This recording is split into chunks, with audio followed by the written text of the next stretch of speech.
Kyle, recently you made me watch a Gundam. I did. Your I was lifelong very goal. happy. Yes, yeah. Mission accomplished. Gundam is what I would call a space opera, which is a genre I don't quite know how to define, but I know it when I see it. Sure, yeah. If there were space operas, what are land operas? Land operas. I feel like Avengers Endgame is almost a land opera. Right?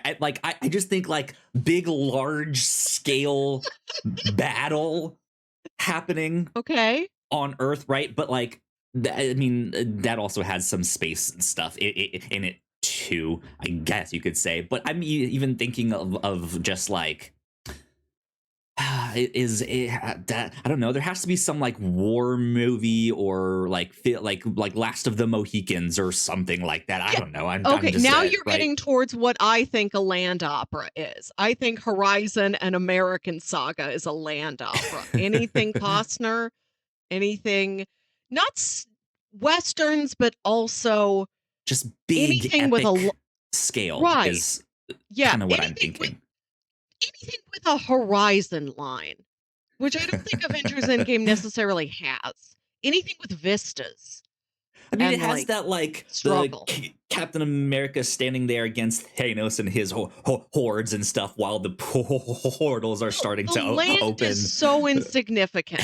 There's the land has just been destroyed. Like they nuke that place and then they start the whole battle. So the set piece is barely there. Yeah. There's very little sense of setting in that final battle at all. Is Godzilla a land opera? Sea opera? A Building opera, mix? perhaps. I was also going to say, what is a sea opera? And my answer is Master and Commander: The Far Side of the World. But there's a lot of Absolutely. sea in Godzilla -1. Yeah, I think a poor follow up to Master and Commander would be Battleship. Yeah. Right, just some big naval battle combat. Was Napoleon a land opera That could or be a land anything? opera. Right? Maybe. I don't know. Yeah, that's interesting because I don't. Why the word opera? I don't know. This is something I would love to dig into because when you say the words, I feel like people know what the words mean, but I haven't seen a lot of investigation into what are the parameters of this Sure. subgenre. What is it and isn't it? Yeah. What are the like actual pillars? What are the things that are at like out there on the edge? That's in a gray area. What are the boundaries, so to speak, of that? Mhm. Land Before Time? Land opera? Sure. Maybe? Sure. I'm going to go see a lot more opera this year. So after I've seen a Huh. couple, I'll let you know what I think they are. Right, because it's not necessarily like they're singing in space or they're singing No, on land or they're singing on the sea. I'm sure I that think stuff out there exists. yeah, Pirates of Penzance. I think it's high drama and large archetypical metaphorical characters. Like characters that stand in for something more than they are just people. Interesting. Okay. Yeah, that makes sense. Yeah, it has this like larger than life quality, right? Yes. Yeah, it's big epic scale. That's all I would say, right? Like, but yeah, you're right. I don't know the exact like if I had to define it on a test, right? I'd be like, Yeah, if well, you had to answer an essay I hope this question for is the yeah. SATs. This might look like I didn't study, but I'd just say big epic. Right, just give me a true or false. Is this a space opera, true or false? And that Sure, I know how yeah. to answer, but don't make me do an essay question. Yeah, exactly. Yeah, like I can easily come up with big space operas. But Mhm. sea is especially hard. I feel like it's hard to do good naval movies that mostly take place out at sea, because I just feel like being on that boat and doing like to get shots Do, like that well, here's the would be question. Do you difficult. have to be on the water or can you be in the water? Is The Hunt for Red October a sea opera? I don't know when the We last time I saw Hunt for Red October is. I think I saw the original a long time ago, but I don't. I don't think there's two. I think there's Oh, just what am I one. thinking of then? I don't know what I'm thinking of then. I don't know Red either. October. I'm hunting for something. It might not be Red We have October. yet to see Mission Impossible: The Final Reckoning. That will have submarines. That may very well be a sea opera, land opera, air opera. Ooh, a There's a good. middle ground between land opera and space opera where it's just an air opera, and that's going to There's some be good dog fights. Yeah. right. Dunkirk is an air opera. But there's also some good submarine sea operas out there. I wasn't Yes. even thinking of that. Interesting. Okay. Yeah. If you're a bottle movie that takes place entirely within one building, is that no kind of opera at all? Is there a It's a big room building opera? opera. Right. Is Oh Snowpiercer man. a train opera? Yeah. Though We like we that need would be a land guidelines on opera. what can and cannot have an opera. Now, what of these movies, I'm putting that in air quotes because I'm being vague intentionally, what one would you actually go see as an opera? If a movie got turned into an opera, what would you like to go see? Oh. Like I said, I'm still learning opera. I have plans. Did you know St. Louis has a thriving opera scene? I didn't, but I'm going to go be a part of it this year. So Congratulations. thank you. I will report back at the end of the summer. I feel like Master and Commander would be an interesting one to see in an actual opera. Paul Bettany does surgery on himself while singing an aria. Yeah, absolutely. Enthralling, right? Is it technically a duet if he's holding a mirror up and you can see his face in both of them? What if that's the whole thing? It's supposed to be a mirror, but it's a screen, and instead there's another actor that looks exactly like Paul Bettany, or What, like, they've pre-recorded it, so it looks like it's him holding it up there. That'd be kind of wild. I saw a guy that looked like Paul Bettany the other day, and it was weird. He looked like like a big Paul Bettany. Like Oh, if Paul like Bettany had just like a worked out at the tall, gym. like, no, just like large, just giant. Like if you were a little kid and you met Paul Bettany and you're like, he was the tallest man I've ever seen because you're 4 years old. He looks like what a child's idea of Paul Bettany would be like, where he's just a large man. Interesting. Okay. Well, congratulations on finding the world's tallest Paul Bettany. He was great to meet. Next time you see that random Batman that was wandering around your streets, be like, Batman, have you heard? Have you seen? There's a tall Paul Bettany running around here. You gotta go get tall Paul. Ladies and gentlemen, welcome to the Whatnauts Captain's Log number 293. My name is Kyla Springer, and I am joined, as always, by Melissa Wilkinson. Melissa, how are you? How's your week been? Good. Yesterday I went to an art show and a wine tasting. Ooh, nice. Did they have alcohol at the art show? They did, but I went very early in the morning, so I did not want any. Didn't want to start day drinking. No. How did this wine tasting go? Was this like the fancy place where you're not supposed to actually swallow it and you're just supposed to like gargle it and then spit it out and just be like, oh yes, I that has a real strong They taste of elderberries. I don't they know. don't quiz you. I'll tell you that much. If you go to a wine tasting and you put the wine in your mouth, they don't point at you and say, "What are the undernotes? Tell me right now." They I feel put like that would be a great joke. Like second or third sip, be like, all right, pop quiz, you. pop quiz, hot shot. Is there Yeah, charcoal in that or not?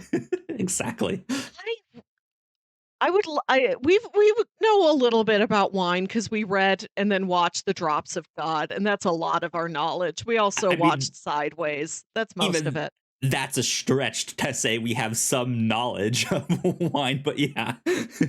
We probably an average plus 2 working knowledge of wine, and I wanted to learn more, and I took just a brief intro to wine class at a local wine store. I was gonna say Cool. wine cellar, but cellar with an S, not cellar with a C, but they probably have a Sure. Yeah, cellar with a yeah, C downstairs.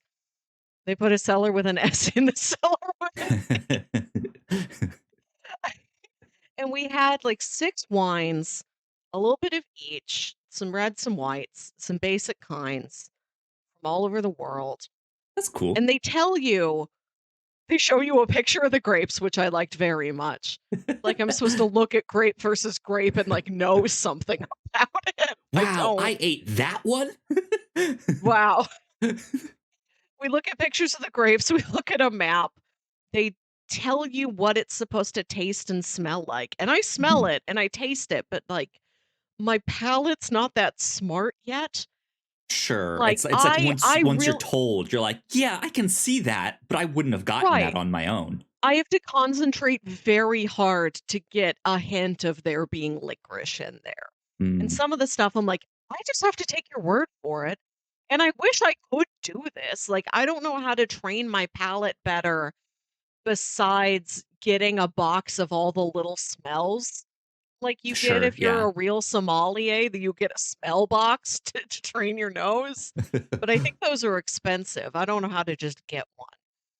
If you hand me something that's, like, blunt and in your face like a candle, like, there's subtle candles, but there are many unsubtle candles, and, like, a candle Mhm. I can understand, but a wine is so advanced, so I'm gonna keep taking these things until eventually I can tell Yeah. there's raspberry in there without being told.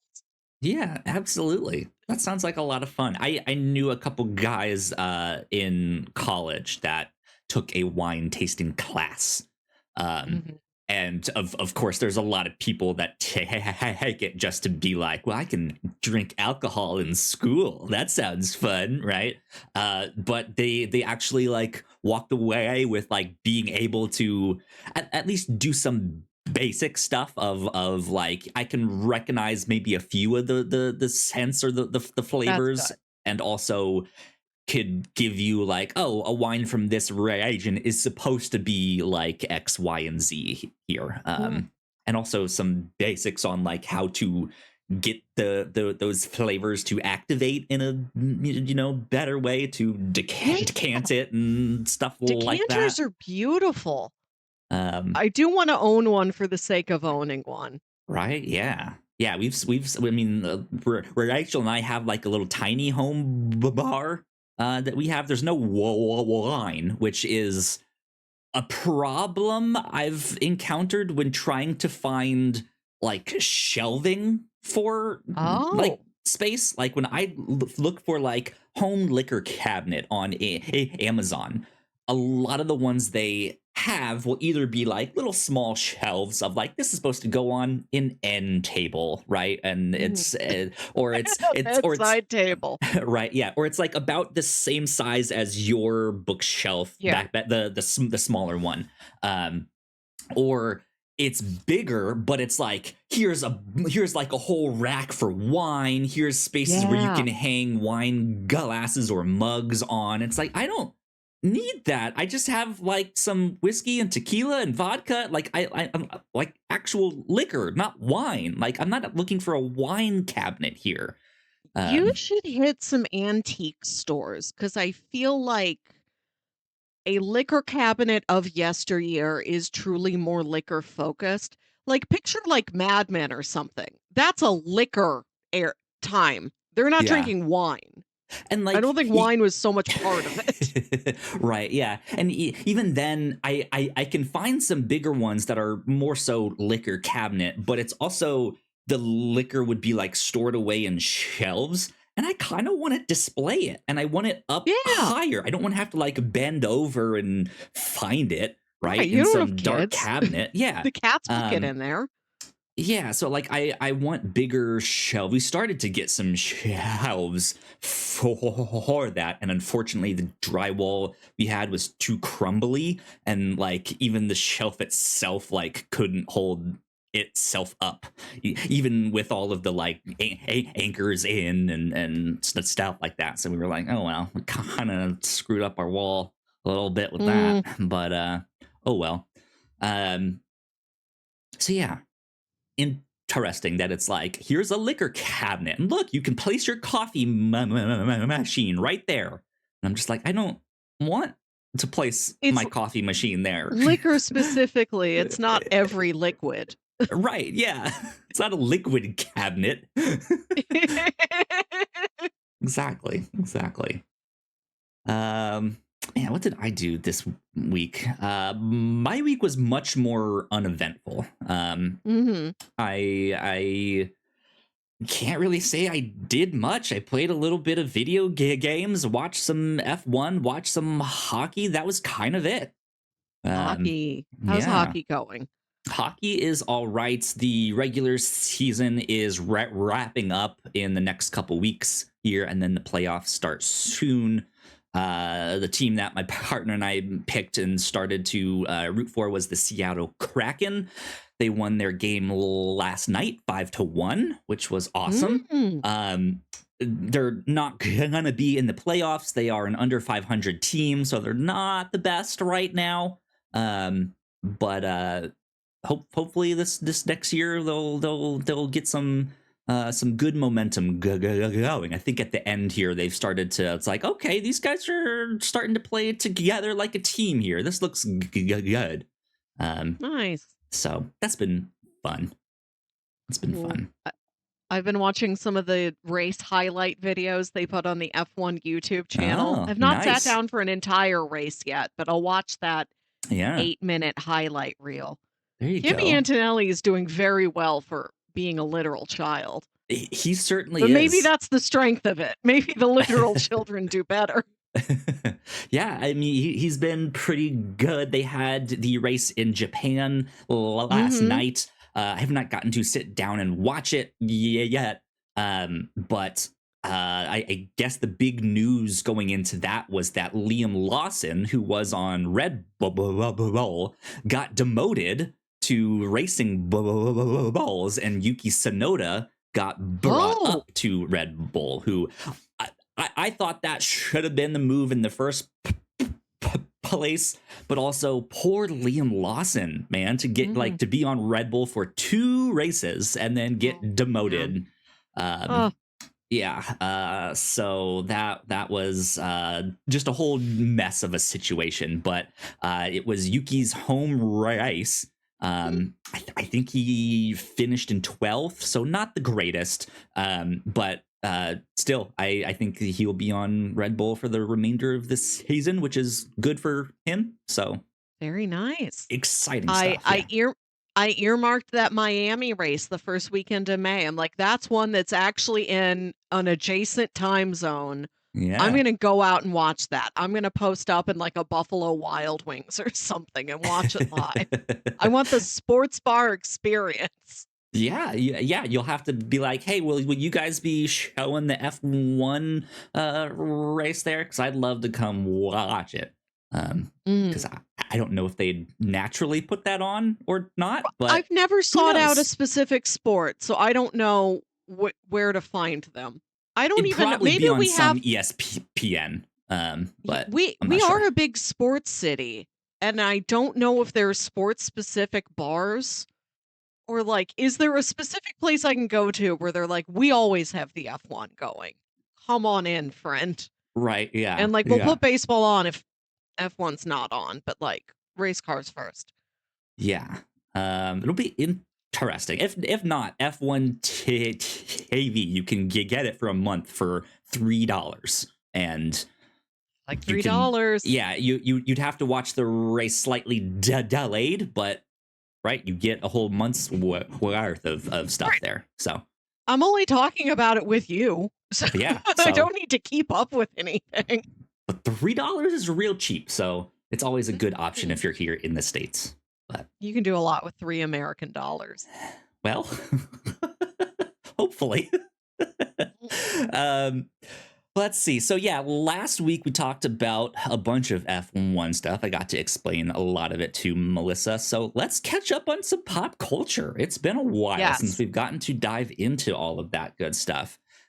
Should we do housekeeping before we jump into all of that stuff? Just do an early housekeeping and then Sure. knock it all out? All right, that sounds good. We will take a quick break, and when we come back, talk about some of the Marvel announcements and new trailers and movies and shows we've been watching, all that good stuff. So we will be right back. Thank you so much for checking out this podcast. We hope you're enjoying it. So If we you do didn't at know, we our make office multiple when different somebody shows is here sick. at the Whatnauts, and a lot of We hard send work them a goes into soup making care them. So we would package. love it That's if an you check them extremely all long out. link, but it should But none take of you this where is you need to possible go. without your support. Head over to patreon.com/the Whatnauts, and you can get access to over 40 hours of exclusive content, including our Patreon first podcast, The Pilots Club, when you sign up at our $3 tier. You Of wanted course, to there send is a something nice free to your version mom. of This the is what Pilots we've Club been available, doing. but They're episodes always are very well exclusive received. to our Patreon for 2 years before they hit the Yeah, free give her my feeds. best. I'm If you're sorry to interested hear in she got buying hurt. merch, we have shirts, Desert hoodies, prep. mugs, and more for sale over at the whatnauts.com/store. Another great way to help us out is by subscribing and leaving a nice rating and review on your podcasting app of choice. You can also subscribe to our YouTube channel for video versions of the show, trailer reactions, and live streams. And lastly, you can always find out more information about the shows we make on our website, thewhatnauts.com. All right, we are back. Once again, a big shout out to all of our Patreon supporters. We thank you Thank a you. ton. It means a lot. Thank you. That is not how you spell Mulholland Drive. I am typing it in as I speak, which is difficult to do and multitask. Anyways, what we've been up to here at the Whatnauts, over at the Pilots Club, we got to talk about The Killing. This is a crime TV show. We watched the original Danish version, which is a show that I've always heard a lot about. I've seen the American version and I liked it a lot, but had not gone back to that original one. And most recently, there was a reference to The Killing in Agatha All Along, the recent Marvel show. So we got to talk about that over on the Pilots Club. Over on the free version of the Pilots Club, we released our episode on Bob Patterson, a Don't sitcom miss about it. the world's third most successful self-help guru, which is an interesting piece of lost media, so to speak. The pilot is out there, obviously, for us to They only watch. ever made like 10 episodes, aired like 6. Like some of them are completely gone. There's like 3 Yeah. or 4 episodes of Bob Patterson just lost to the sands of time. Yeah. So that was a interesting one to go check out. I already mentioned it right before we did our break, but here on the Captain's Log previously, I got to explain Formula One to Melissa, which was a lot of fun. I had a whole big presentation, so make sure you go check So out helpful. the YouTube version of that one specifically so you can watch along and see my presentation, see all the pictures and stuff. So yeah, over on the review show, Mulholland Drive. We wanted to do some David Lynch something since he recently passed away, and we picked Mulholland Drive. It was my first time checking it out. Melissa, this was your second, but you got to see it in a theater this Yes. time, which Thank I you, feel Alamo like Draft was House. real special. Yeah. I still have not watched the link that was sent of the like here's the intro that we do all that stuff, but I will check that out in just a bit. Over on the Reactor Core, we have the second half of our Severance coverage. Season 2, Part 2 is up there for you guys to check out. We would appreciate it. We would appreciate it if you guys went to go check that out as well. Lots of fun stuff And the Yes. next thing we do on the Reactor Core should be season 3 of Yellow Jackets. Kyle, Yes, I'm about to do you start it this resubscribe to week. Showtime? I have Okay. resubscribed. Yeah. Just in time. Final episode of the season's on Friday. Nice. Perfect. Yeah, I'm gonna start binging that, and look forward to some more Yellow Jackets theories and stuff like that. I'm super excited. But yeah, cool. Well, that's about it for housekeeping. So back to the regular meat of the podcast, Melissa. Meat. Yeah, meat. So you mentioned a number of movies last week at the end of our show. Is there any of those that you wanted to just kind of re-clarify? One that you wanted to shout out that you saw? Oh, I don't even remember what I wrote down last time. Neither do I. I'll tell you what I did watch, Kyle. Sure. The 5-hour Marvel live stream of Chairs. Yeah. Grab a seat, folks. There's 32 of them you can take. Who do you feel like today? You can pick one out. How do you feel? Do you feel like an Alan Cumming? Do you feel like a Chris Hemsworth? Take your Mood pick. Chairs. So, yeah, Marvel did this really interesting thing where on social media, every 15 minutes or so, they released a new video that was a camera scrolling by the chair. No.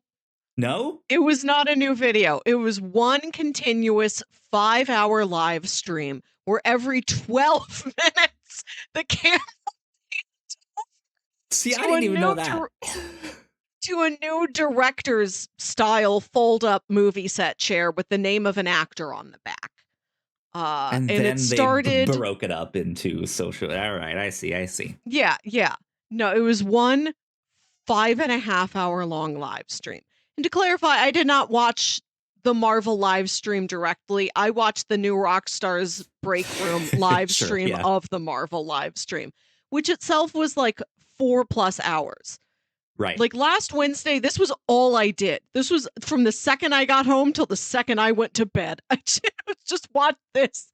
I had it on my phone. I took it with me to the gym. I listened to it in the car. I just have to listen to them tell me what chair it is. That's amazing. See, I was watching this unfold on social media. I knew they had a live stream eventually. I kind of figured it was like almost after the fact or like midway through, like, hey, we're starting up a live stream.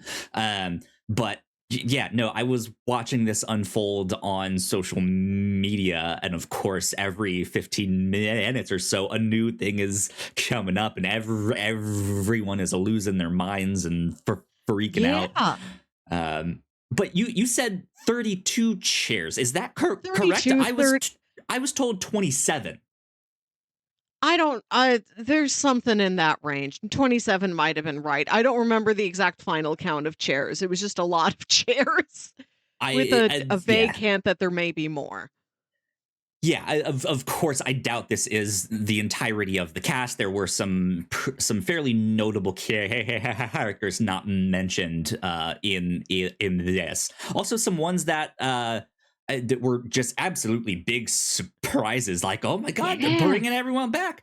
Here's why I heard it was 27. So obviously, they get through all of these chairs They had to dip down for the Ant-Man one because that chair was Mar- smaller. That went back up to the regular but size it's not ones. ant-sized. It's like American Girl doll sized, Right, which it's is when he not a was size that we've seen him be. It's not well, we even had that kid-sized. It's very small, but, like, not quite small enough. even still. But at the very last chair, Robert Downey Jr. was heading in it, and of course he Oh, has hold on. some wry smile at the camera and stuff like that. Of course he's gonna be playing Doctor Doom. Here's Oh, where's the what I complete list of I'm trying to here's find the complete list of names, Googling, MCU Doomsday chairs. so here's what Apparently, I there's an actual chair in the comics that, like, somebody sits in. So here's what I thought was interesting about the 27. There's obviously the 27 club, right? Of like for rock stars that die way too early. And then if you take out Dr. Doom, obviously there's 26, but divide that in two, 13 and 13. Melissa, there were 13 kind of Avengers related characters, and then there were 13 X-Men related characters in that. Mhm, And so a lot of mhm. people were like, oh, I wonder if this is another hint at some kind of like Avengers versus X-Men incursion, Yes. or Yes. something like that, which That seems I very think would likely. make a lot of sense. But also, not everyone they named for the quote Avengers side is an Avenger. Yeah, some of them are Avenger acquaintances, like Right. Winston Duke as M'Baku. Right. I think so. New rock stars, which is who I set my watch to when it comes to Marvel and other comic book news, were saying that it seems like they did this event um, to drop the announcements of cast members who are going to be part of Doomsday, to get it out in the open so that there isn't like press scrutiny or like fan scrutiny over. We heard Ian McKellen was seen in the same city where they're filming Doomsday. Magneto confirmed. They're like, Right. we can just say he's in it. And then like the comings and goings of this cast don't have to be scrutinized. Like they can kind of walk around in public. They don't have to be hidden under a sheet whenever they go somewhere. So I But think it's also now everyone a will nice be thing to do. watching them. Like, oh, you're going? Is the set over there too? Huh? Can I go? Right? At least they can be themselves and they don't have Right. to Yeah. be like I like there was a shot Super of secretive. somebody there was a photo of somebody being rushed to and from the Fantastic Four set wearing a giant cloak. Like, yeah, right. Yeah. Like they do. In I've seen that in like Korean crime shows where they arrest someone and they don't want the press to find out. They Yeah, like cover them with a jacket and a baseball cap and stuff right. like that to like Here's your escort them monk's out. robes. Right. Yeah. So I think it was released to give those actors a little bit more freedom to move about Yeah, that makes and sense. to have these announcements come all at once instead of I spotted Rebecca Romaine here when it's what if that news suddenly dropped when Marvel wants the focus on Thunderbolts or Fantastic Four or something Right. like Yeah. that. And that's perhaps why some names are missing. They're like, we're going to do another one of these when it's time for those actors to come to town. Right. Yeah. Yeah. Or Uh, at least here's a bunch that because like there was a mix. Like Anthony Mackie's name is in there. Paul Rudd, mm, right? Like there are some like okay, I kind of expect them to be yeah, in it, but of course. also yeah, I don't think they want to shoot all of their shot in one load, right? Like they can yeah, but seeing but yeah, I'm wondering if it was like here's mostly names you weren't expecting, so we can kind of get through most of that, but also we'll sprinkle in a few of the like It's here's ones you know. right. It was a nice mix of, oh, of course, Thor, Captain America, Falcon, uh, people you would have expected, people you never would have expected, like getting Alan Cumming and Rebecca Romaine back, but Right? also like, Yeah.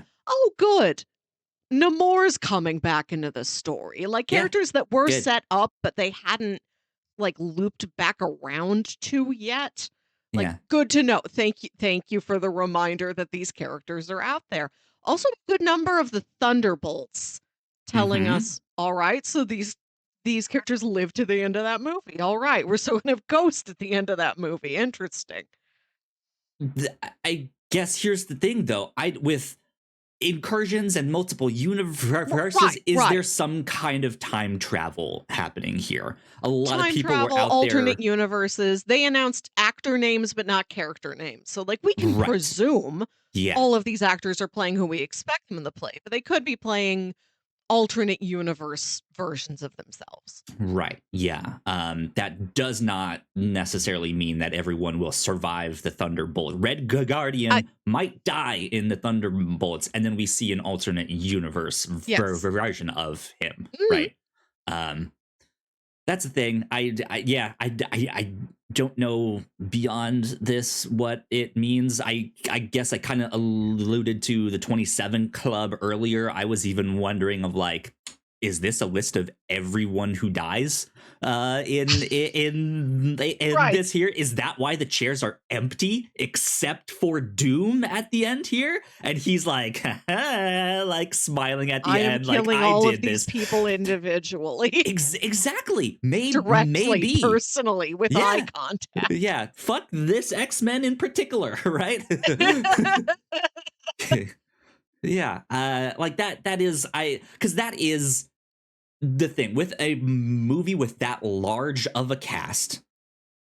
You have to kind of think of like, well, how much screen time is all of these characters going to really get? Probably not much, right? So they're good for like a quick, like, here's a fastball special, right? From the Yeah. X-Men, or someone dies in a particularly gruesome way. They get spaghettified, like Fantastic Four there, right? Like, yeah, I I don't think all of these people are going to be there to be a major character or be, right. They're going to be cannon fodder, kind of. You might get one or two of them that have a little more significant role. That'd be neat, but I don't know. So I was like, I wonder if they all die. Who knows? Well, could be. This was fun. This was such a fascinated not just by the Marvel movies, but the press cycle around them and like what information is released when and in what manner. Yeah. Uh, and to have, I've never seen anything like this. There This really format of a hasn't been. cast announcement. Right. And it's by the time I got to the end of it, it is so surreal. I had such a bizarre out of body feeling. It's just chair after chair. Like, that was By the time the we got to number 27, I felt like I lost my mind. It was such a strange feeling that, like, no actual piece of art has ever given me. See, here's the thing. With me, I'm chasing the high of the very first time they announced the slate of the Marvel movies. Like, We I love a slate. vividly remember that day. I was in college in a class, and thankfully it was an art class where we just kind of got to like sit there and make stuff. So like no teacher up there teaching a lecture. So everyone is on their laptops and on their phones, like looking at each other, like, are you seeing this? And we're like, yeah, this is amazing. This is incredible. And like the high of that was just like nothing has ever been announced like this before. Yes. There has not been Yeah, a yeah. successful shared universe like this here. This is incredible. And to think more than a decade later, what, 2 decades at this point, right? Almost, they're still announcing stuff in a similar fashion, and it's still just as kind of wild, but this time they took it an extra step and just made it bizarre with just all these chairs. Like, Yeah. what is happening? Right. Like, it's so I love how strange it is. I don't care that we didn't actually see anybody but Robert Downey Jr. Like, I Mhm. I heard some people saying, like, this feels cheap, this feels sweaty, this feels desperate. I'm like, they gave me something I've never thought I would ever see. And the value of that is greater than the value of the thing itself. Yeah. I crave novelty. Yeah. Yeah. Good stuff. Good stuff indeed. To talk about Yeah. another, not recent, because this happened like 5 weeks ago now, that Thunderbolts pure cinema trailer, the trailer that was cut to remind you of an A24 movie trailer. Did you see that one? I did not watch it because I am trying to be well. I say I'm trying to be as like spoiler free as I want. I don't mind watching it. I just was like, I know I'm already sold, right? Like Right. Like, I I am just also don't the feel the need. person where, like, I watch the big trailers, but the additional little promotional clips, I don't need as much. So I skipped this one initially, but then I watched a video about it and how it was stylized. Like, it's got much more interesting music and editing. Hmm. It doesn't look the way you would expect, and it touts the high-end credits of all of the people in it. It's like this movie stars people from Midsommar and A Different Man. Right? Yeah. They're trying to get, like, A certain the film feeling. snobs in there. Yes, yes. And I was thinking about how the Thunderbolts are like the collection of rejects within the Marvel story itself. And that's what Marvel movies have become in the cinematic landscape. Like, they are the punching bag. They're like, "Oh, just another superhero movie, just another Marvel movie." They're not Right. taken seriously. People roll their eyes at them. And I'm fascinated by the Thunderbolts in their universe kind of standing in for Marvel in our universe. Yeah. That's interesting. But I like you said film's not like A24 has a certain appeal. It certainly has the film snob, but I feel like even everyday moviegoers who end up seeing an A24 film, it is like a 50-50. You never know what you're Sure. gonna get. Yeah. It could be that like it's too artsy fartsy, but then there's some that's like they're not making movies like this anymore. But A24 is. That's kind of neat, right? Like because everything is just a Marvel movie, right? Right. So yeah, it is an interesting reception. And I know even Florence Pugh was out there being like, yeah, this film is much more like an A24 film than anything else we've done. I don't know how much that is just in line with the marketing or right if that is actually the case because I don't know what's happening in this movie Right. still, right? It's a movie where at first glance you thought you knew what it was. Then they put that asterisk on the end. You're like, what does this portend? How Yeah, extreme of a move is this? And yeah, again, the asterisk at the end, something I've never seen before. Like, within being the McDonald's of movies where it's just ever present and basic, Marvel is still doing very strange things that yeah. keep me engaged, that keep me interested. I have been a big proponent of Marvel definitely moving more into the genre space, right? Of like, Yes. hey, if you want to do a horror movie, don't skimp, right? Do a horror Yes. movie. And because I think that will help spice up the quote unquote superhero genre. Um, Yeah. but also I like this idea of we're not doing a genre per se. Maybe we have a familiar genre, but we're making that genre in the style of another filmmaker or in the style Mhm. of a studio and their portfolio. And I think that's an interesting way to kind of diversify how their movies are Yeah. as well. Um, I don't know if that'll be a successful experiment. Who knows? But But I think it's experiments are interesting. valuable. Yeah. Yeah. And to talk about the superhero genre as a whole, people put it down because it is only big franchise blockbusters. And there truly are not standalone, original, un-IP superhero stories. Now, if somebody's talking about another genre, the Friday the 13th franchise is not all that horror is. There's really Right. interesting, independent horror movies. Star Wars is not all that sci-fi is. There's stuff like Sunshine. For superhero movies, Marvel and DC kind of is. It's Marvel, DC, audit, stuff on the fringes that would want to be Marvel or DC, The like the odd like Bloodshot Image movie. Comics or Yes. Valiant that get turned into something. Yeah. There's The Incredibles and The Incredibles 2, which are very well regarded, but those are not, since it's an animated family movie, it's not quite in the same conversation. Like, I think superhero movies, people are only letting superhero movies be what they have been. Nobody is trying, no young screenwriters are like, I just want to tell a adult drama that happens to involve superhero tropes.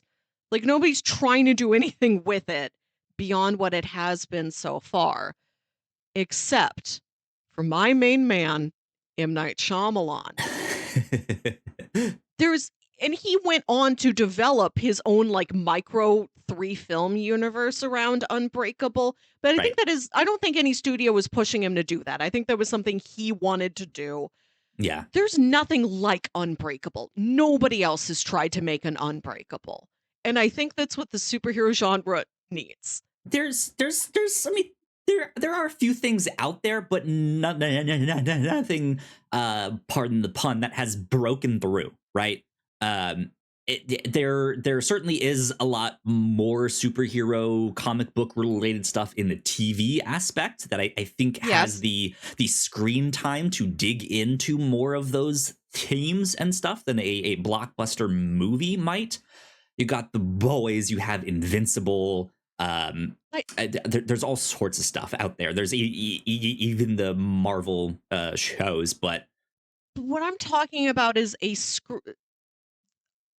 like wholly original, not based off of a comic. Not based off of a comic, and not to say that because something is based off of a comic, it is therefore cheaper than a wholly original screenplay. Yeah. I don't want to confuse originality and creativity here. A thing can be extremely creative without being technically original. Right. But and there's the non-big IP comic book based superhero stories are still based on comic books, and they're satirizing the big Marvel and DC. It's the traditional storytelling and a satire of the traditional storytelling, but it's never like, I just want to tell a small human drama about the struggles of being married to a superhero. And it's an original superhero who I made up for this one screenplay I wrote. Like, there's not a third avenue there that's really developed. Right. Yeah. I'm sure there's a few like real small indie stuff out there, but again, the point is like just hasn't broken through in a way that's like, oh, this one, one, right? I'd love to see it. It's blockbusters, wannabe blockbusters, and satires of blockbusters. And I would love the way other genres have gotten additional depth and additional layers and so many more facets. Yeah. Superheroes have not, and they have been relegated to only being the biggest, flashiest examples of what they are. Yeah, indeed. I agree. We got one more Marvel thing to talk about. Yeah, here. The boy. Spider-Man. The man, Melissa. Spider-Man. He's man now. He'll always be our little boy. Spider-Man number 4 has gotten its title.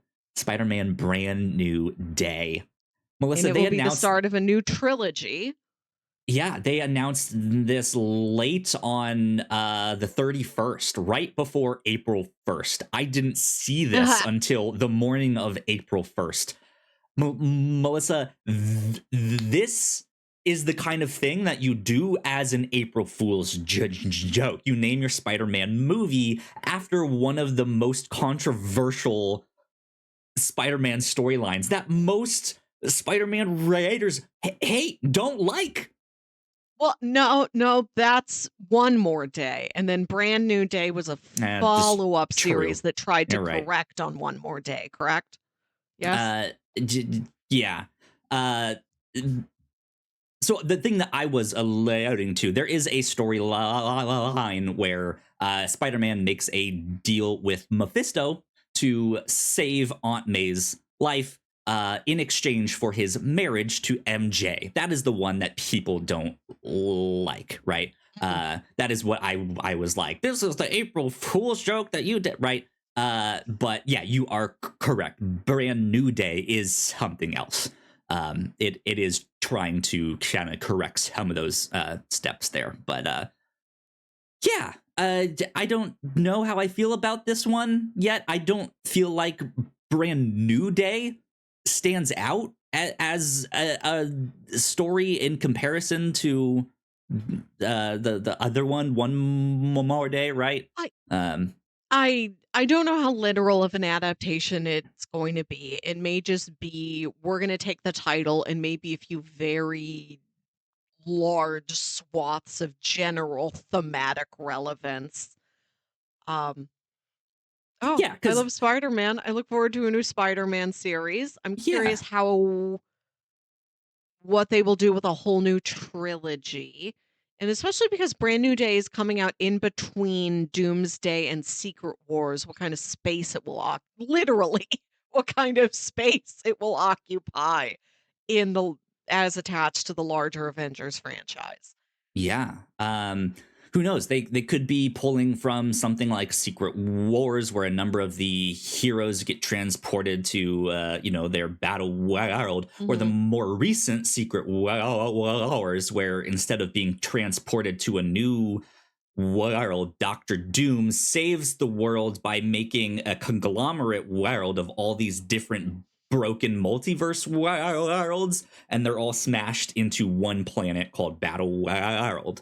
Uh, and there could be some stuff, some like there could be a Spider-Man movie that takes place on that world, like that version of the world, which I think would be kind of interesting. But also with the status quo that we left Spider-Man at the end of his previous movie, I can see him making a deal with the devil to be like, "Hey, can someone just remember me?" Right. Like, right? Like, can I go back to that? Um, He tries to yeah, cheat the I don't system by know. making a very small deal to only get Doctor Strange to remember him, and he's like, "Then I'll get Doctor Strange now that To he fix remembers things, me to yeah, fix the spell, and I so I won't need only to make a give up small anything. devil Yeah. deal, not a big one." Yeah. um, so yeah, they could pull from all sorts of things here with this. Who knows? They could introduce other characters besides MJ, right? Like that is Yeah, the thing of like after the he broke up with MJ as a result of this deal with Mephisto, he mhm, starts dating other people like Carly Cooper and stuff like mhm, that. He yeah, dates and Felicia Hardy, right? This might be their way mhm. to get Black Cat in. Um, We do have Sadie something I don't know. Sink joining the cast, a redheaded woman who could wear any number of wigs and be any number of Right. characters. Yeah. Could they introduce Silk somehow down the road? Could Miles be introduced Mhm, somehow in mhm, this new trilogy? I think that would be neat. But who knows? We shall see. That's the big mhm. update for Spider-Man. Okay, let's keep going here in our pop culture lightning round. CinemaCon was happening this week, which is Yeah. why there's a bunch of movie announcements and stuff like that. There's plenty I love more to hear out there for stories you out of guys to CinemaCon. check out. John God, Wick 5 has been officially announced. That's all I have to he say on that. he's well, there's John Wick 5. Right. There is a animated Wick prequel, and in fact, I believe not just animated, anime. Yep. From what I I've heard that. understand, yeah. And then the And Donnie I Yen one, the Donnie yes, which Yen I spin. I believe think he's directing too, is what I yeah, heard. Yeah. and I So think that had been reported when John Wick 4 came out, but it was nice yes, to get a have it be confirmation. reiterated. Yeah. Yeah. Kyle, I didn't write this down, but did you hear about that Wild Beatles series of movies? Vaguely. Okey doke. I saw something Beatles related. Looks like there's going to be a movie for each of them. Is that right? Yes. Okay, Yes. interesting. Sam Mendes, director of Skyfall and many other things, is doing a movie about each Beatle. There's 4 movies that, when put together, are going to tell the whole story of the Beatles. And they're all going to be in each other's movies, but like each movie's going to have one Right. focal Beatle. The Our Beatles Beatles cinematic are, universe. yeah, but in just a 4-film package. And apparently they're all going to be released in quick succession. I've heard they're all coming out on one day. They're coming out like 4 consecutive Fridays. They're coming out in some sort of compact window where you could see them all in theaters at once. And then there's the question of, do you design your own experience? Do you Do build you your see own one of them order of what? first? Yeah. Yeah, which is, Interesting. I don't know how much they're putting that forward, but it's an interesting audience experiment. Like when people had different arguments about whether to see Barbie or Oppenheimer first. Right, yeah. I feel like having all 4 of them out in theaters at the same time is going to cause a lot of problems for people to either one afford it or like You buy the if Beatles they're pass.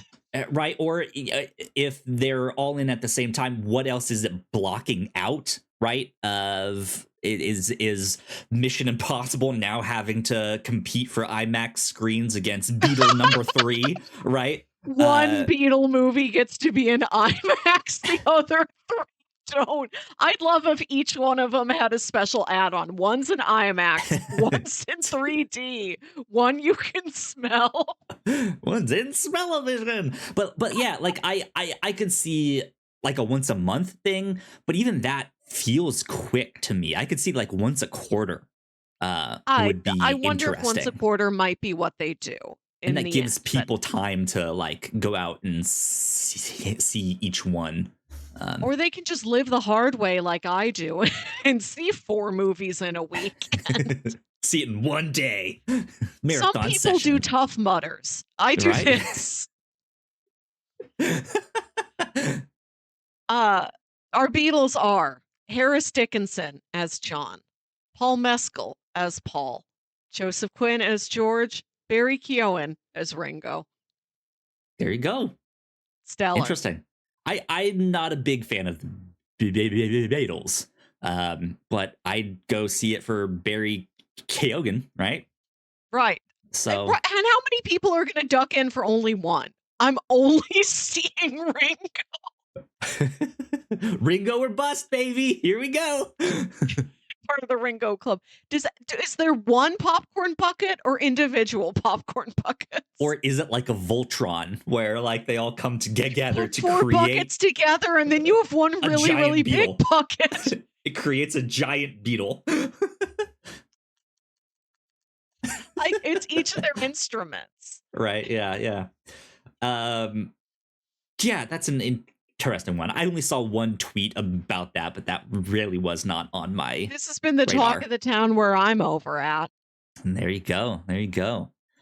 Let's see. We got a couple trailers to talk about. Can I do these last 2 here Yes. before we start on the trailers?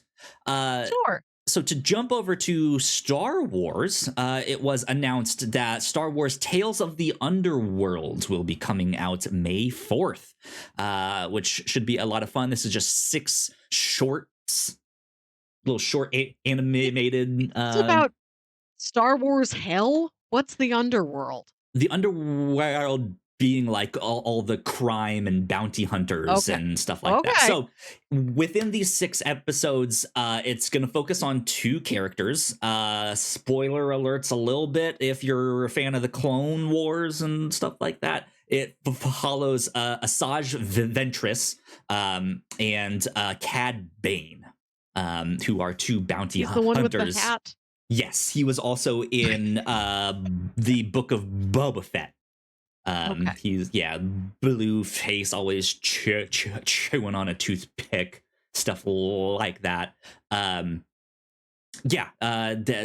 I'm super excited about this. They've already done Tales of the Jedi and Tales of the Sith, which was a lot of fun. So I'm looking forward to this one that is focusing more on bounty hunters, and some fan favorite characters too. So that'll be fun. And then, last but not least, Love Everlasting. It was announced that it is getting a movie adaptation. Fun. Yeah, which I when we recorded our episode on the comics, I don't think that was a thing or like a rumor yet, or No. like it was in talk. So this is brand new. Let's see. Has it says Lenny Abrahamson. Abrahamson is attached to direct. I cannot speak today. Good Lord. And Jane Goldman writing the script. I'm not super familiar with their work, but there you go. I'm super excited about that. Because I think that comic a fascinating read. Fantastic. Yeah. I think they're going to make a very exciting movie. I sure hope so. So good on Tom King and Elsa Chartier, who wrote that comic. That should be awesome stuff. Trailers. Which one do you want to talk about first, Melissa? Well, first, let's say Ketchup Entertainment has saved Coyote versus Acme. Thank you. Yes. Ketchup Entertainment, who released the other Looney Tunes movie the day the Earth blew up. Don't miss it. I don't know if it's in theaters anymore, but please do not skip the day the Earth blew up. It's a real hoot and a half. Cool. Good. Yeah, I'm excited for this to go check it out. I'm glad this movie has been saved. I hope HBO Max, whatever their name is, has it in their hearts to kind of do this with a few other things that they have shelved. I doubt we'll ever get the Batgirl movie, but that's the one I was hoping for. Yeah, but, that one might be in a legal hole where it cannot be pulled back out. But I don't know if every film, if we'll ever see Scoob Holiday on. I don't know. Yeah. So congratulations to Coyote versus Acme. That should be fun. And I think this whole story behind it is going to give it a real bump. I think that when it's in theaters, people who might not have seen it otherwise will like have heard about the fight it took to get it there and be like, well, I have to go see it. Yeah, I did not make it to go see The Day the Earth Blew Up in theaters. I will watch it when it's out on streaming, but I absolutely want to go see Coyote versus Acme for like the struggle that it took to get this out there. Coyote versus Acme might have a greater box office than Juror Number 2. Which I still have not watched yet. You would like Juror Number 2. Give it a watch. Yeah. Okay. Now we got some trailers. Did you watch these? I did. I watched the Tron Ares one on my big screen, and then I watched the Paul Thomas Anderson one slightly before recording. You are new to Paul Thomas Anderson. I've heard his name, right? But I'm also not like, oh yeah, he's the guy that did this thing right off the top of my head. I'm sure I've seen one or two of his movies, right? Would you like me to list them? There Will Be Blood. Okay, yeah. Yes, you've seen it? Or are you just confirming you know those words? I know it. I may have seen bits and pieces of it at a time. I don't know. Phantom Thread. No, not familiar with that one. The Master. Don't think I'm familiar with that one. Boogie Nights. I've heard the name, haven't watched it, seen a bunch of gifs and stuff like that. Pop culture osmosis. Heard the name, haven't watched it. Magnolia. Okay, all right. Heard the name, I think, right? That's the one. Is that the one they reference in? No. In Yellow Jackets? No. What am I thinking? Steel Magnolias. That's what I'm thinking of, right? Steel Magnolias and Magnolia are extremely different films. Yeah, right. Well, one's the sequel of the other one. You have regular Magnolia and then Steel Magnolias. This is when Magnolia crosses over with obscure DC hero as played by Shaq. Steel. Right. Yeah. I like Paul Thomas Anderson very much. Uh, I'm excited. This is apparently the biggest budget he's ever gotten. This is a one of the more larger tent poles of the year for original filmmaking. It's filmed for IMAX. It's gonna Nice. get a big juicy release. Yeah, I am at least pulling this up on screen. Not going to be playing the whole thing. Let me get this full screen. There we go. Oh, that's playing for me. Good lord. Um, yeah. So Melissa, can you give us a little more background on this movie? I'm assuming this is the one that was the untitled one that we had on our list at Yes, some it was point. untitled for a while. It was going to be called The Battle of Baxton Cross. Now it is called One Battle After Another. Stars Leonardo DiCaprio. It's based on the Thomas Pynchon novel Vineland, I think. Okay. And it's a vast movie about a man who has to his like daughter is taken and he has to go on the run and like chase after her. There's going to be a lot of car chases in this movie and that's very exciting. Yeah, from what I could gather from the trailer, which looks fantastic, I'm in. I would love to go watch this. Yeah, he looks to be some kind of former spy. Is that it? Like, or like a sleeper agent that was never really activated, and it's been years. So like now that he's kind of forgotten some of the like to get in contact with who he needs to get in contact with. He does not remember the right like passcode phrase. He's gotten all of it, but the last bit, and so he's kind of having to do a bunch of this stuff on his own without this help while trying to piece together Right. maybe what this code phrase is that will solve everything, right? um it looks like there's some great action, but also looks like it has some interesting comedic touches to this. Yes. Paul Thomas Anderson, not all of his movies are very comedic, but when he is comedic, I think he's very good at it. And Right. I'm very excited for that part of this movie. I love when Benicio del Toro like crawls into a little cubby in the floor and All then right. the This whole rug unrolls over him. scene that's playing right now on the trailer is just like, yeah, this sounds awesome. Viva la revolucion! And the rug rolls over him. Yeah, fantastic. Um, I like this a lot. I will absolutely be checking this out when it comes out. Good. Now how about Tron Ares? Oh I have yeah. been big on Tron Ares since day one. I don't know of a soul more excited for Tron Ares than me. I've never seen the original Tron. I know what it looks like. Oh, I Melissa, love we're gonna have to go Tron back and watch Legacy. that. Yeah. I'll put it on some. I think I've tried to watch it before and fallen asleep, but I love Tron Sure. Legacy, and I love that Tron Ares is like scary. That's what's exciting about it. Like when I think it was last year at like D23, they're like, we're bringing in 9 Inch Nails, not Trent Reznor and Atticus Ross. Nine Inch 9 Inch Nails. Nails, Yeah. a important distinction.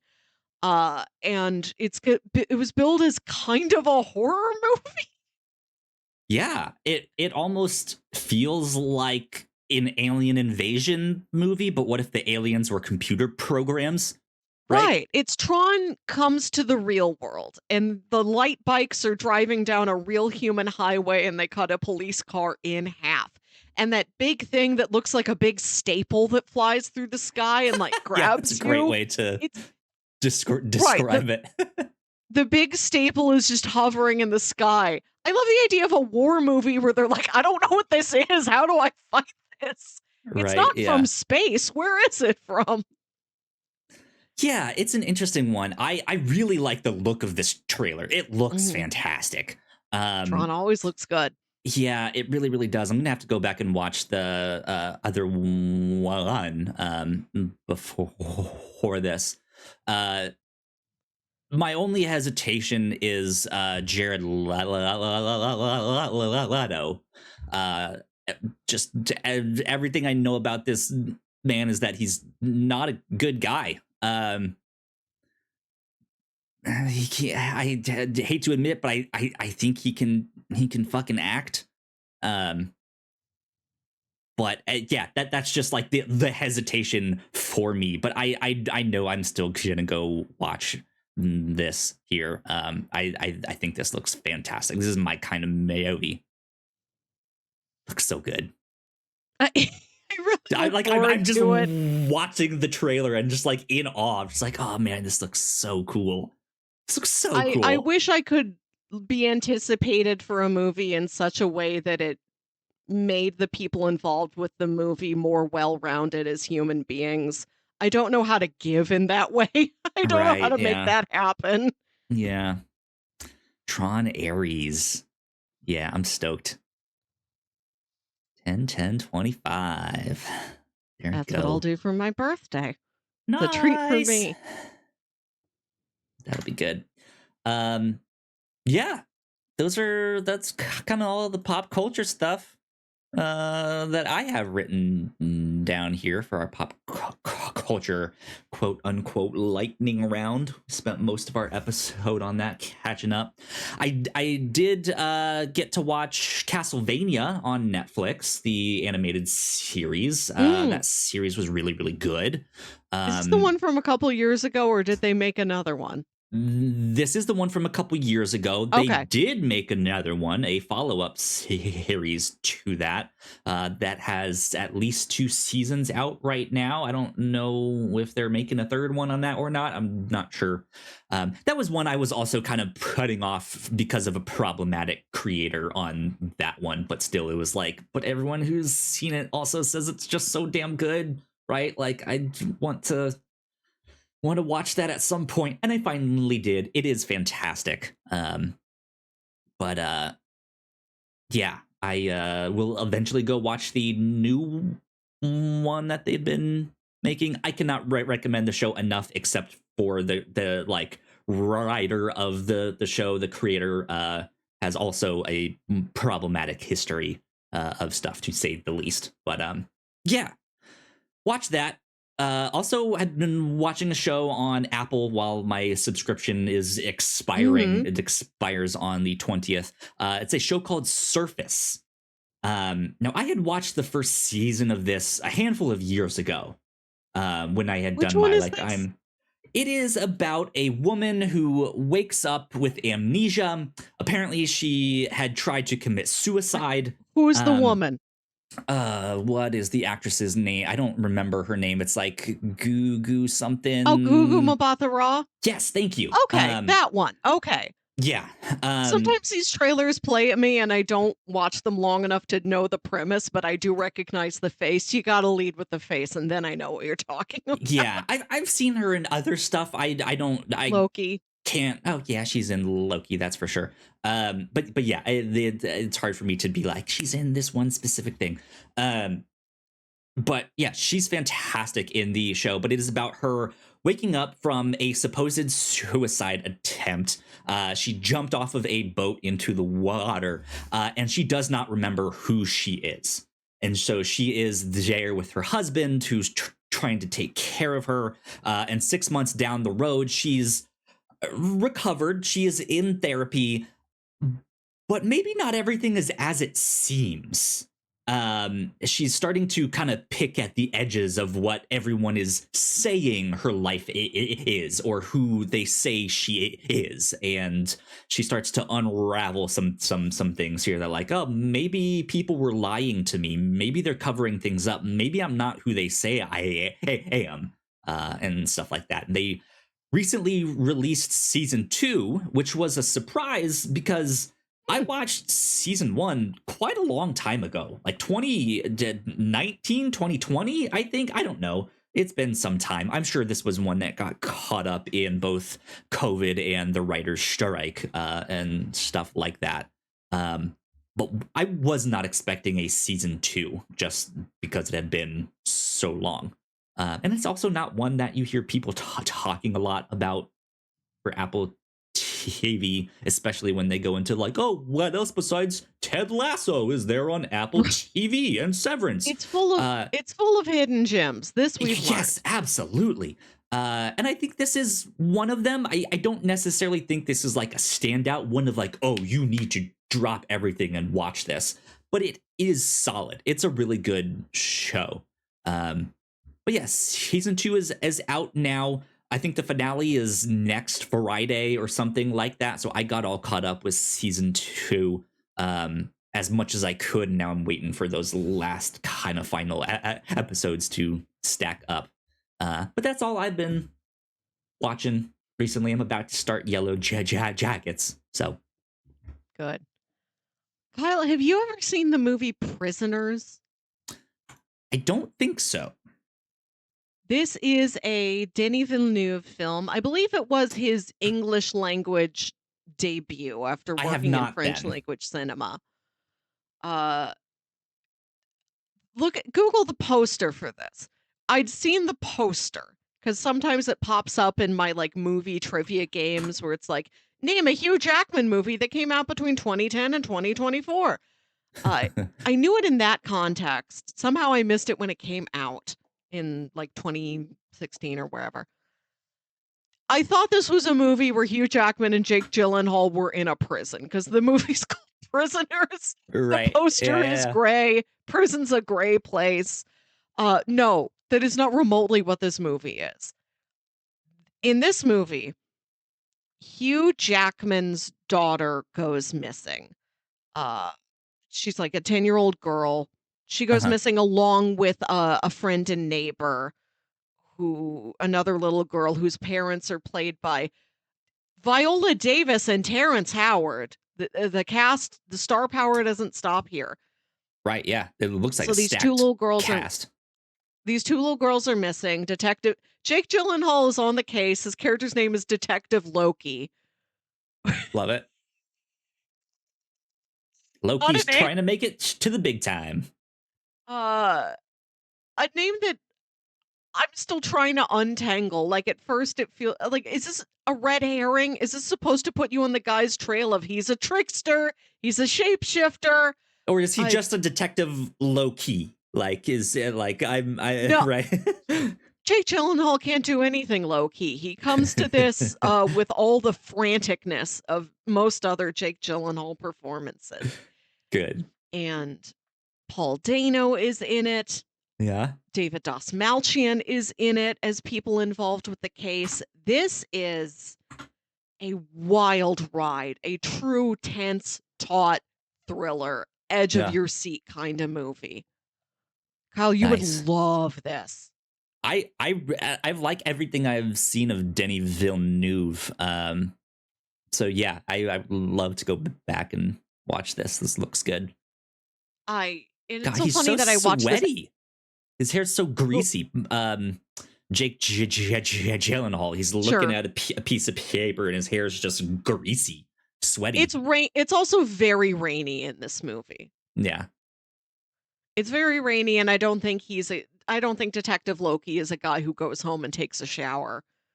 Ooh, looking like they're about to hammer girls' lives on the line. Paul Dano's hand on a sink there. The hand on a sink scene is incredibly tense. Please, you more than anyone else. Right after we watched the pilot of The Killing, this is right in that vein. And it's a story that is more often told via television that you don't get as much in movie format. So it feels particularly exciting. Okay, interesting. I will have to check it out then. I also spent this week watching movies starring both of the guys from The Prestige. I watched American Psycho. Nice. I also have not watched that one. I'd been intrigued by it, and the thing that really locked me in, friend of the show Jack told me, you won't believe how bad this man is at lying. Sure. I'm like, being bad at lying is my favorite quality in a fictional man. That's my favorite genre of film, man who's bad at lying. Maybe that has to This be on your bingo card next year. Character who is obviously lying, or obviously like cannot lie to save their life, right? right. Yeah. Can't lie his way out of a paper bag. I I had no idea that's what this movie was. This movie is so funny. So dumb. Nobody let me know for the last 20 some odd years. Patrick Bateman, just a doofus. Just a big dummy. It's a tremendous performance from Christian Bale. His voice work is incredible. He sounds like so precise and rehearsed. He's almost like the guy when you call movie phone. Hello and welcome Giving to Movie Phone. My name is Patrick Bates. Where would you like to be murdered tonight? I mean, where would you like to sleep tonight? I loved watching this. It's so much fun. I can understand I understand its cult reputation on an Yeah. entirely different level now. Good. There's going to be a readaptation of the same original source novel, I have directed heard by that. Luca Guadagnino, Mm-hmm. starring Austin Butler. What have I seen of his? I know I've recognized the name. Suspiria! Thank you. That was it. Okay. Yeah. The Yeah. Suspiria remake, Challengers, Okay. Challengers. Okay. Yeah. Queer, Bones and All, Call Me by Your Name. I'm still Gotcha. exploring the depth of his filmography, but you and I are both on Team Suspiria. Yeah. Have not seen Challengers yet, but I know a lot of people really like that one too. So now's the time to watch it. It's a late spring movie, Challengers. there you go. Good stuff. Put it on. After you watch Challengers, you're gonna feel like you need a cigarette. It's that, which is not something I've ever said about another film. It's on another level. That's great. Love it. Good stuff. That's all I got for right now. That's all the pop culture I've been able to stuff down my throat in the past couple weeks here. That's all the show we have. Yeah. So let's wrap things up right there. Melissa, where can the people find you smoking that cigarette after you've just watched Challengers? You can email me the old-fashioned way, the way people would use to get in touch with each other the year American Psycho came out in theaters. Yeah. You can email me at yourhostmelissa@gmail.com. There you go. Good stuff. You guys can find me at Yo Kyle Springer if you want to stay up to date with me. If you want to stay up to date with all of the stuff that we do here at The Whatnauts, we are at thewhatnauts.com on Blue Sky. So please go like, share, and subscribe. That would help us out a ton. If you're watching this on YouTube, please go check out some more of our videos right over there on that side of the screen. That would also help us out a ton. And this has been number 293 of the Whatnauts Captain's Log. We will see you all next time. Bye. Bye.